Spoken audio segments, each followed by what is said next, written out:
Did anybody else see these people out here besides you and Jessica?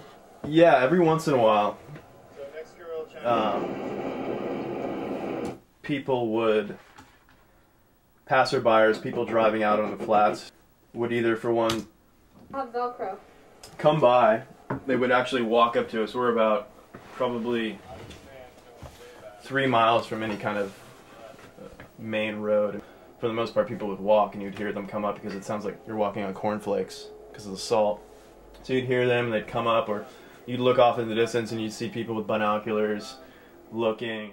Any other photographers out there while you were there? Yeah, I mean, the strangest thing, you know, I thought I was going to this place, you know, trying to create my own, like, authentic experience, and sure enough, there's this photographer who was shooting a landscape series.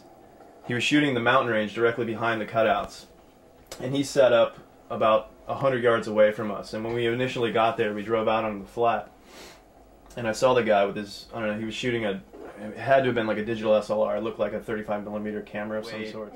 He's kind of taking these candid photographs with his girlfriend or his wife or whatever.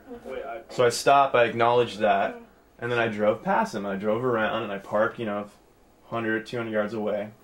Pulled out my 4x5, and he comes up, I'm framing the shot, and I mean, right off the bat, he's just like, "You drove right through my fucking shot, man." And I looked around and I was like, what shot am I blocking? You know, it's like there's just nothing, you know, and I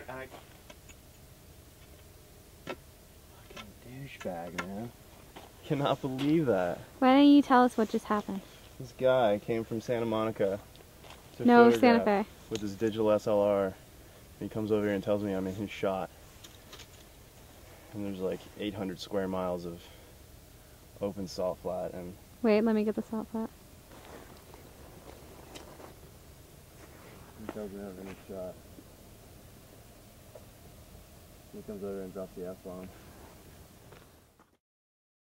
You know, and I could not believe this was happening. Like, I planned so much, and so, you know, and I suffered so much to try to make this happen, and for me to get there and someone with a camera trying to get a shot of a mountain range to just drop the F-bomb.